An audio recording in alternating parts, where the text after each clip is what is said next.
Hello दोस्तों, कैसे हो आप सब लोग। यार उम्मीद करता हूँ सभी भाई लोग बढ़िया होंगे। और चलिए दोस्त, आज जीके करते हैं। तो आप लोगों के लिए लाया हूँ कुछ इंपॉर्टेंट जीके, ठीक है, पॉलिटिकल साइंस से, ठीक है दोस्त। और यार जितने मैंने कोशिश की है जितने अच्छे से आपको समझा सकता हूँ, जितने अच्छे नोट्स बन सकते हैं उस तरह से मैंने बनाए हैं, ताकि आपका रिवीजन बहुत अच्छी तरीके से हो जाए, ठीक है। तो चलो फिर जल्दी से शुरू करते हैं अपनी स्टडी। ओके, तो चलिए दोस्त शुरू करते हैं। तो ये क्वेश्चन है जो ये है आपके राजनीतिक विज्ञान से, ठीक है, पॉलिटिकल साइंस से हैं, ठीक है दोस्त। तो चलिए पहला क्वेश्चन है जो ये आप सब लोगों के लिए, इसका आंसर आप कमेंट बॉक्स में दोगे, ठीक है दोस्त। भारत का लौह पुरुष किसे कहा जाता है? मैं जानता हूँ बहुत आसान क्वेश्चन है, एक बेसिक क्वेश्चन है, सभी को पता होगा, ठीक है। तो आप कमेंट करके जरूर इसका आंसर बता देना, ठीक है दोस्त। नेक्स्ट चलते हैं, ठीक है। नेक्स्ट क्वेश्चन है, इसीलिए पहला क्वेश्चन था जो वो ऑब्जेक्टिव था, ठीक है। इसके बाद सारे क्वेश्चन है अब सीधा आंसर है उनके, बहुत मज़ा आने वाले दोस्त पढ़ने में, यकीन कीजिएगा, ठीक है। नेक्स्ट है, भारत से बाहर रहकर कितने वर्षों के बाद नागरिकता समाप्त हो जाती है? बहुत इंपॉर्टेंट क्वेश्चन है, ठीक है। तो इसका राइट आंसर है 7 वर्ष के बाद, ठीक है। 7 वर्षों के बाद भारत के से बाहर अगर आप रहते हो तो आपकी नागरिकता समाप्त कर दी जाएगी, ठीक है दोस्त। और इसी के ऊपर जो और क्वेश्चन बनते हैं वो इस तरह से हैं कुछ, ठीक है, कि एकल नागरिकता, हमारे भारतीय संविधान में एकल नागरिकता की अवधारणा कहाँ से ली गई है? तो सभी को पता है इंग्लैंड से ली गई है एकल एकल नागरिकता, ठीक है दोस्त। नेक्स्ट इसी पे बनता है कि नागरिकता अधिनियम पारित कब किया गया था? काफ़ी इंपॉर्टेंट क्वेश्चन है, पूछा जाता है बहुत बारी। नागरिकता अधिनियम पारित कब हुआ था? तो 1900 अधिनियम पारित किया गया था, ठीक है दोस्त। नेक्स्ट क्वेश्चन हम देखेंगे, नागरिकता संविधान के, ठीक है। तो अब संविधान में कौन से भाग में, ठीक है, नागरिकता संविधान के कौन से भाग में?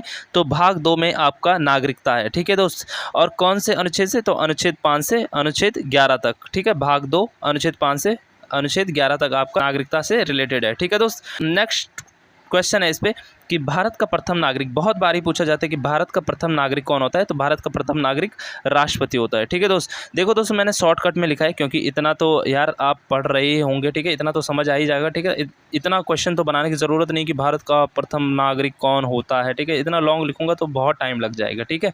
तो शॉर्ट में मैंने बनाए ये नोट्स खासकर आप लोगों के लिए, ठीक है दोस्त।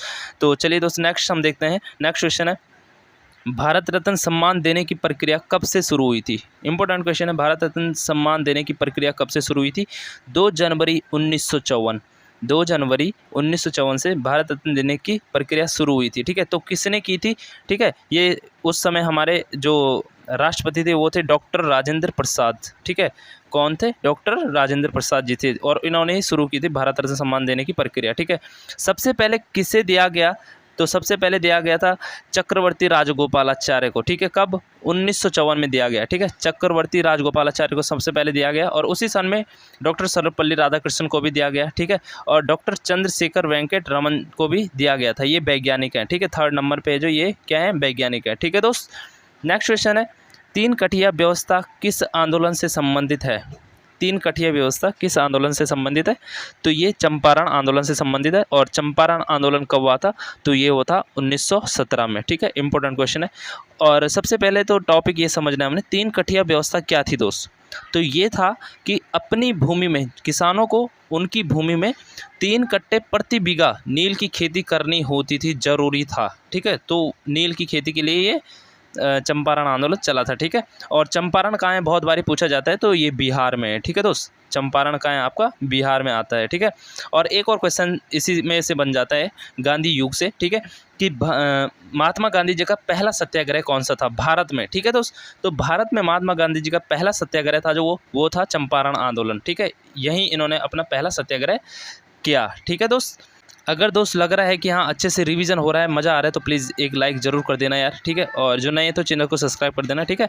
नेक्स्ट क्वेश्चन है, सूचना का अधिकार सर्वप्रथम किस राज्य में लागू हुआ? सूचना का अधिकार सर्वप्रथम किस राज्य में लागू हुआ? तो तमिलनाडु में। कब? 1997 में, ठीक है दोस्त। सूचना का अधिकार सर्वप्रथम किस राज्य में लागू हुआ? तमिलनाडु में हुआ था, 1997 में हो गया था, ठीक है दोस्त। बाद में इसे अधिकार लागू कर दिया गया, ठीक है। सूचना का अधिकार लागू कब हुआ? तो 2005 में हुआ था, ठीक है दोस्त। ये सब जगह लागू हो गया था फिर, ठीक है। सूचना का अधिकार लागू कब हुआ? तो ये हुआ 2005 में, ठीक है। नेक्स्ट क्वेश्चन इसी से बनता है कि सूचना का अधिकार कौन से मौलिक अधिकारों के अंतर्गत आता है? यानी कि सूचना का जो अधिकार है वो हमारे कौन से मौलिक अधिकार के अंतर्गत आता है? तो ये स्वतंत्रता के अंतर्गत आता है, ठीक है। ये क्या है?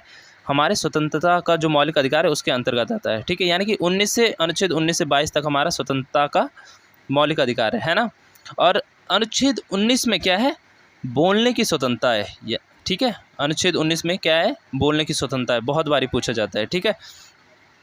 नेक्स्ट क्वेश्चन हम देखेंगे, भारत के प्रथम गवर्नर जनरल थे, भारत के प्रथम गवर्नर जनरल थे तो कौन थे, Lord William Bentinck, Lord William Bentinck Bharat के प्रथम गवर्नर जनरल थे, ठीक है। भारत के पहले भारतीय गवर्नर जनरल, अब इसी के ऊपर क्वेश्चन है, ठीक है। भारत के पहले भारतीय, ठीक है, भारत के जो पहले जो भारतीय ही थे वो कौन से गवर्नर जनरल थे, वो थे चक्रवर्ती राजगोपालाचार्य जी, ठीक है। और अंतिम गवर्नर जनरल भी कौन थे, चक्रवर्ती राजगोपालाचार्य थे, ठीक है। और सबसे पहले भारत रत्न अभी हमने शुरुआत में देखा था, ठीक है, सबसे पहले भारत रत्न भी किसे दिया गया, तो चक्रवर्ती राजगोपालाचार्य जी को दिया गया था, कब, 1954 में, ठीक है। तो रिपीट भी मैं कर रहा हूँ ताकि अच्छे से आपका रिवीजन हो जाए, ठीक है। और इन्हीं के नाम पे दोस्त अगर आपको पता होगा तो नेशनल पार्क भी है, ठीक है, जो उत्तराखंड में है, ठीक है। कौन सा, राजा जी नेशनल पार्क, जिसकी स्थापना हुई थी 1983 में जिसकी स्थापना हुई थी। और इसका क्षेत्रफल की अगर बात करें 820.42 किलोमीटर वर्ग किलोमीटर है, ठीक है।